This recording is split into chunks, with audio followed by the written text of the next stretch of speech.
बच्चों, आज हम पढ़ने जा रहे हैं चैप्टर नंबर 3 क्रांतिकारी बिस्मिल।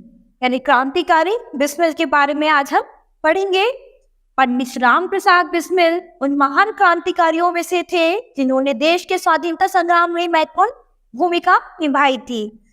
यहाँ पर जो पंडित राम प्रसाद बिस्मिल है वो महान क्रांतिकारियों में से एक थे जिन्होंने स्वाधीनता संग्राम में अपनी महत्वपूर्ण भूमिका निभाई थी। उनका जन्म उत्तर प्रदेश के शाहजहांपुर में हुआ था। उनके पिताजी का नाम पंडित मुरलीधर तिवारी था, जो कचहरी में स्टाम्प बेचकर घर का खर्च चलाते थे। यानी उनके जो फादर थे वो कचहरी में स्टाम्प बेचकर अपने घर का खर्चा चलाया करते थे। बिस्मिल जी का बचपन अत्यंत निर्धनता के में बीता था। बचपन में भी तरह तरह की चीजों पर प्रयोग किया करते थे। इस कारण कई बार उनके पिताजी ने उनकी पिटाई भी की थी।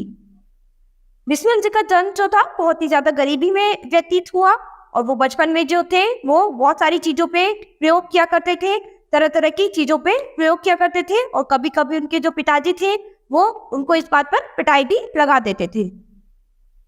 बड़े होने पर वे आर्य समाज के संपर्क में आए, जिससे उनके जीवन में क्रांति आ गई और उनमें बुराइयों से लोहा लेने का साहस जाग उठा। तो जैसे ही वो बड़े हुए वो आर्य समाज के संपर्क में आए और उनके जीवन में जो क्रांति आई उससे क्या हुआ, उनके अंदर बुराइयों से लोहा लेने का साहस जाग उठा। यानी वो बुराइयों का विरोध करने के लिए तैयार हो गए। धीरे धीरे वे संघर्ष की अनेक कलाओं में निपुण होते चले गए, लेकिन उनमें क्रांति की सच्ची भावना का विकास उनके गुरु सोमदेव ने किया।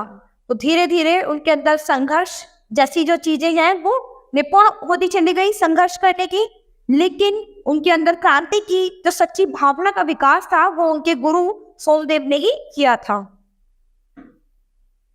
उन्हीं दिनों लखनऊ में कांग्रेस का अधिवेशन होना तय हुआ था। लोकमान्य बाल गंगाधर तिलक कांग्रेस के सबसे लोकप्रिय नेता थे। यानी उन दिनों जब लखनऊ में कांग्रेस का अधिवेशन तय हुआ था तो लोकमान्य बाल गंगाधर तिलक जो थे वो कांग्रेस के सबसे लोकप्रिय नेता थे। क्रांतिकारी चाहते थे कि वे अपने महान नेता को खुली कार में खूब धूमधाम के साथ जुलूस निकालकर अधिवेशन स्थल पर ले जाएं, परंतु कांग्रेसी उन्हें बंद कार में ले जाना चाहते थे। तो यहाँ पर जितने भी क्रांतिकारी थे वो तो ये चाहते थे कि वो अपने महान नेता को खुली कार में पूरे धूमधाम के साथ ले जाएं, लेकिन जो कांग्रेसी थे उस कांग्रेस दल के जो लोग थे वो चाहते थे कि उन्हें बंद कार में ले जाना चाहिए। जब कांग्रेसी तिलक जी को बंद कार पे ले जाने लगे तब बिस्मिल जी उनकी कार के आगे लेट गए और बोले, यह बंद कार मेरे शरीर पर से होकर ही जा सकती है। तो यानी जैसे ही कांग्रेसी लोग जो थे वो तिलक जी को बंद कार में ले जाने लगे तो बिस्मिल जी जो थे वो उनकी गाड़ी के सामने आकर लेट गए और कहने लगे कि इनको मेरे शरीर पर से ही, इस कार को जो है वो मेरे शरीर पे से ही जाना होगा। क्रांतिकारियों के हट के आगे कांग्रेसी झुक गए। तब क्रांतिकारियों ने तिलक जी को एक घोड़ा गाड़ी में बिठाया और घोड़े के स्थान पर वे स्वयं गाड़ी खींचने लगे। यह शोभा यात्रा पूरे धूमधाम से निकली।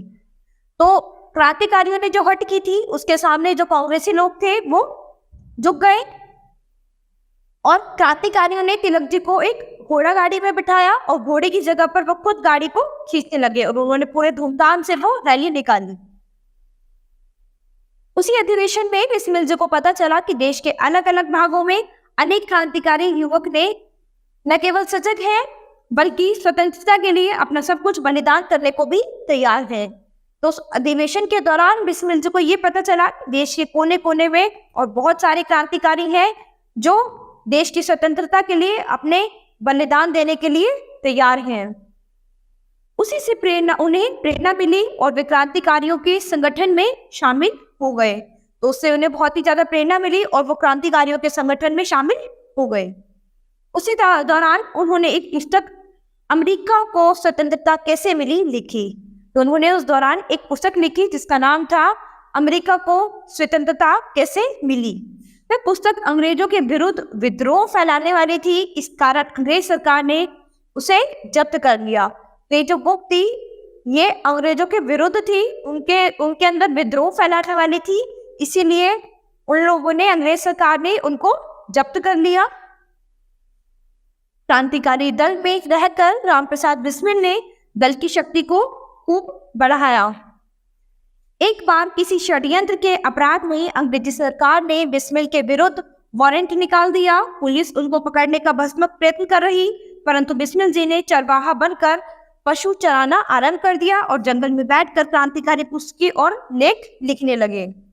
तो एक बार एक षड्यंत्र में अंग्रेजी सरकार ने उनके खिलाफ वारंट निकलवा दिया। तो पुलिस जो थी वो उनको पकड़ने का बहुत ही प्रयास कर रही थी, लेकिन बिस्मिल जी जो थे वो चरवाहा बनकर पशुओं को चलाना शुरू कर दिया और जंगल में बैठकर अपनी क्रांतिकारी पुस्तकें और लेख लिखना शुरू कर दिया। उस दौरान उनकी एक पुस्तक स्वदेश रंग बहुत प्रसिद्ध हुई और भारतीय जवानों के लिए प्रेरणा स्रोत बनी। तो उस समय उन्होंने एक पुस्तक लिखी थी जिसका नाम था स्वदेश रंग, वो कि बहुत ही प्रसिद्ध हुई थी और भारत के जो जवान थे वो उन सभी को उनसे बहुत ही ज्यादा प्रेरणा मिली। क्रांतिकारियों में मेहनत, ईमानदारी, लगन और साहस की जरा भी कमी नहीं थी, पर उनके पास धन का सर्वथा अभाव था। यानी क्रांतिकारी जो लोग थे जितने भी, उनके अंदर मेहनत, ईमानदारी, लगन और साहस, किसी भी चीज की कोई कमी नहीं थी और उनके पास लेकिन उनके पास जो था धन की कमी थी। बाकी मेहनत, ईमानदारी, लगन सब चीज उनके पास भरपूर मात्रा में थी। धन की कमी को पूरा करने के लिए उन्होंने अंग्रेज सरकार के खजाने को लूटने की योजना बनाई। यानी ये जो धन की कमी थी उसको फुलफिल करना, उसको पूरा करना, उसके लिए उन्होंने क्या किया, अंग्रेजी सरकार का जो खजाना था उसको लूटने का प्रयास किया। इतने में ये योजना काकोरी कांड के नाम से इतिहास में यह योजना काकोरी कांड के नाम से जानी जाती है। यानी इतिहास में अब ये योजना जो है वो काकोरी कांड के नाम से जानी जाती है। सरकारी खजाना सहारनपुर लखनऊ पैसेंजर ट्रेन से ले जाया जा रहा था, जिसे काकोरी नामक स्टेशन पर लूटना था। यानी जो सरकार का खजाना था वो सहारनपुर लखनऊ पैसेंजर ट्रेन में ले जाया जा रहा था, जिसे काकोरी नामक स्टेशन पर लूटना था। योजना के अनुसार 9 अगस्त 1925 ईस्वी को यह धन लूट कर स्वाधीनता संग्राम में लगा दिया गया, लेकिन कुछ समय बाद इस षड्यंत्र का भेद खुल गया और अंग्रेजी सरकार इस योजना में लिप्त क्रांतिकारियों को ढूंढने में लग गई। तो 9 अगस्त 1925 को इस धन को लूटने की इन्होंने योजना बनाई थी, लेकिन इस षड्यंत्र का भेद खुल गया और अंग्रेजी सरकार जो थी इस योजना में शामिल जितने भी क्रांतिकारी लोग थे उन सबको ढूंढने में लग गई। चंद्रशेखर आजाद को छोड़कर सभी क्रांतिकारी पकड़े गए। यानी चंद्रशेखर आजाद को छोड़कर बाकी जितने भी क्रांतिकारी थे वो सभी पकड़े गए। सरकार ने मुकदमा चलाया और पंडित रामप्रसाद बिस्मिल, रोशन सिंह, राजेंद्र लाहिड़ी और अशफाक उल्लाह खां को फांसी की सजा सुना दी गई। तो यहाँ पर चंद्रशेखर आजाद को छोड़कर बाकी सभी पकड़े गए थे और रामप्रसाद बिस्मिल, रोशन सिंह, राजेंद्र लाहिड़ी और अशफाक उल्लाह खां जितने भी थे सबको फांसी की सजा सुना दी गई, जबकि शेष को काला पानी की सजा सुनाई गई और बाकी सभी को काला पानी की सजा सुना दी गई। 19 दिसंबर 1926 ईस्वी को जब उन वीरों को फांसी के लिए ले जाया जा रहा था, तब बिस्मिल जी ने जोर से नारा लगाया, मैं अंग्रेजी सरकार का सर्वनाश चाहता हूँ। उसके बाद जब उनको फांसी के लिए ले जाया जा रहा था तो रामप्रसाद बिस्मिल जो थे उन्होंने बड़े जोर से नारा लगाया कि मैं अंग्रेजी सरकार का सर्वनाश चाहता हूँ। इसके बाद उन्होंने वेद मंत्रों का उच्चारण किया और हंसते हंसते फांसी का फंदा चूम लिया। उसके बाद उन्होंने कुछ वेद मंत्र जो थे वो आर्य समाज में थे तो वेद मंत्रों को मानते थे, तो उन्होंने कुछ वेद मंत्रों का उच्चारण किया अपने मन में और फिर हंसते हंसते उन्होंने फांसी के फंदे को चूम लिया। उनका लिखा एक गीत आज भी उनकी क्रांतिकारी भावना को दर्शाता है। सरफरोशी की तमन्ना अब हमारे दिल में है, देखना है जोर कितना बाजुए कातिल में है। तो उनका ये जो गीत है वो आज भी हमारे अंदर क्रांतिकारी भावना को जगाता है।